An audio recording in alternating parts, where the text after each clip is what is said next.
You're watching Satluj TV News. I'm Angus Scott in London.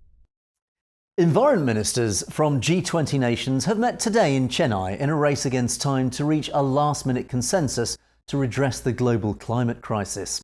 But no major breakthrough is expected as delegations were stuck on climate change, adaption finance, mitigation and peaking emissions by 2025 in hectic negotiations until late last night. Any agreements reached at the one-day conference will be signed by the leaders of G20 nations, constituting more than 80% of the global GDP and CO2 emissions, during a summit in New Delhi this September. The meeting comes only days after the group's energy ministers were criticised for failing to agree on a roadmap to cut fossil fuels from the global energy mix.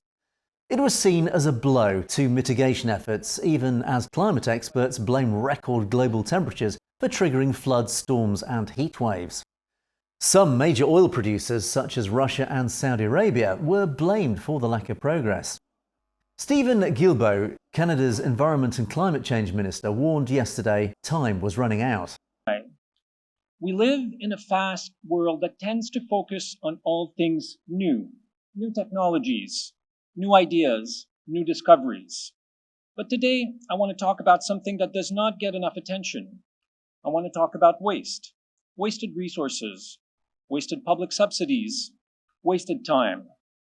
Given the scale of the triple global crises, climate change, biodiversity loss, and pollution, we truly have no time left to waste. Bhupender Yadav, India's Environment and Climate Change Minister, also warned the world was now at a critical nexus point where significant decisions had to be made, and quickly. Amongst the critical challenges of climate change, biodiversity loss, and pollution, we find ourselves at a pivotal moment, a moment that holds the potential to ignite action and introduce sustainable solutions that will safeguard the well-being of our planet and future generations. Whilst attention primarily focuses on global warming and climate change and what steps the world needs to take to change the current trend lines in temperature change, France's Environment Minister turned attention to manufacturing materials, particularly plastics, that needed to be curtailed. This industrial coalition will firstly focus on plastics.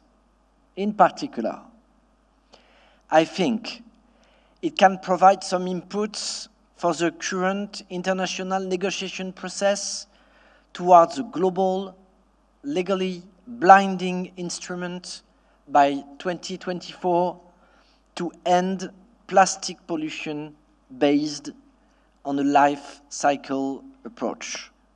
To reach this ambitious goal, we will indeed need the involvement of all stakeholders, including industries, to make sure that the instrument can be quickly and effectively implemented. Progress has so far been slow, with the G20 polarised by Russia's war in Ukraine and sharp divisions on key issues like financing the transition and its immediate impact between the West and developing countries. The G20 only have the next few hours to agree a united policy if it's to have any chance of being ratified in the summit in New Delhi in September. You've been watching Satluj TV News, and you can find more stories in detail on our channel at Satnet News, so it's worth clicking on that subscribe button to make sure you get to see stories as they're broadcast. And don't forget, if you have any comments or opinions on any of our news stories, you can comment below, or indeed, why not drop us a direct message at message@satlujtv.com. We'd love to hear from you. In the meantime, thanks for watching. For Satluj TV News, I'm Angus Scott in London.